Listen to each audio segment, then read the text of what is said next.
मैंने बहुत चिंतन करके देखा है कि पैसे के कारण सारी बुराई दुनिया में फैली है। हिंदुस्तान में चूँकि पैसे पर लोगों की निर्भरता बहुत बढ़ गई है, बिना पैसा का तो आप अब मर भी नहीं सकते हैं, ये स्थिति हो गया।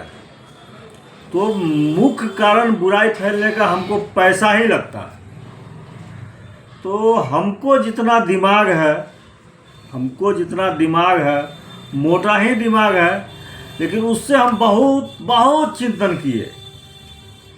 हमको लगा कि पैसे की उपयोगिता को कम कर दिया जाए, पैसे की उपयोगिता को नहीं, अत्यधिक पैसे की उपयोगिता को यदि कम कर दिया जाए या उसको समाप्त कर दिया जाए तो इस बुराई पे कुछ विजय पाया जा सकता है।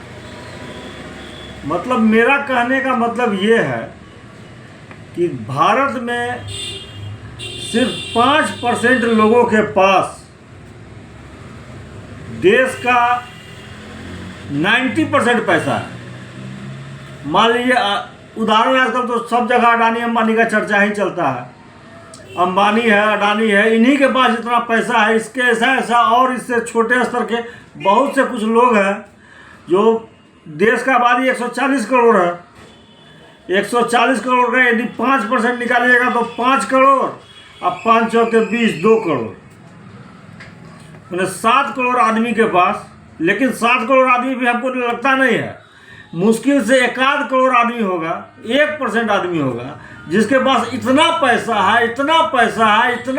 है कि उसका कोई हिसाब नहीं। और हमको लगता है उन्हीं लोगों के पास जो पैसा है, उसी के कारण हमारे पास पैसा नहीं। मतलब ज़्यादा से ज़्यादा लोग जो देश के पास है, चूँकि सारा पैसा किसी न किसी माध्यम से घूम के उन्हीं के पास चला जाता है, तो लोगों के पास पैसा रहेगा कहाँ से? हम जो कमाते हैं उन्हीं का प्रोडक्ट खरीद के, उन्हीं का स्कीम्स में सब चीज़ उसी पे पैसा चला जाता है हमारा। हमको ये लगता है। तो हम एक व्यवस्था ऐसा बना चुके हैं व्यवस्था कि अत्यधिक पैसा किसी के काम नहीं आए। मान लिया अरबपति है, खरबपति है, बहुत पैसा वाला है, तो भैया उसको भी भूख लगता है।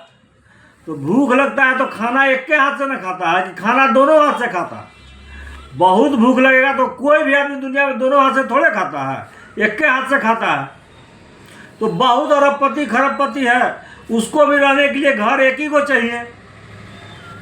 वो दिल्ली में, बम्बई में, कलकत्ता में, जयपुर में, कश्मीर में, उदयपुर में, बेंगलोर में, सब जगह बिल्डिंग खरीद लेता है, सब जगह घर खरीद लेता है, सब जगह घर है उसका। क्या जरूरत है भाई? होटल का व्यवस्था, बढ़िया से बढ़िया होटल का व्यवस्था आप बढ़ानी चाहिए। एक एक आदमी के पास इतना पैसा है कि उस बंद करके रख दिया, उसको कभी खोल के देखा नहीं है, उसको मालूम नहीं है उसके पास पैसा कितना है, उसका उपयोगिता उसके लिए क्या, कोई उपयोगिता नहीं है।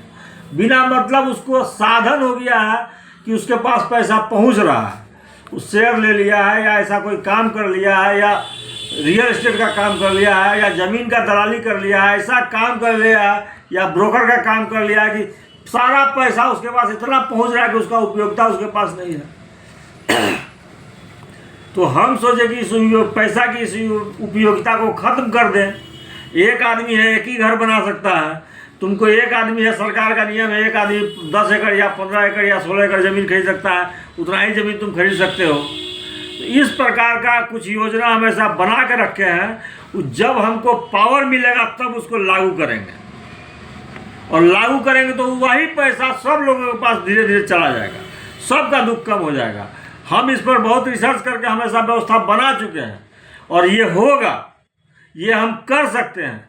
भले आप लोगों को समझ में नहीं आया, आप लोग बहुत दिमाग रखते हैं, लेकिन हम मोटा दिमाग से सोच के रास्ता निकाल लिए।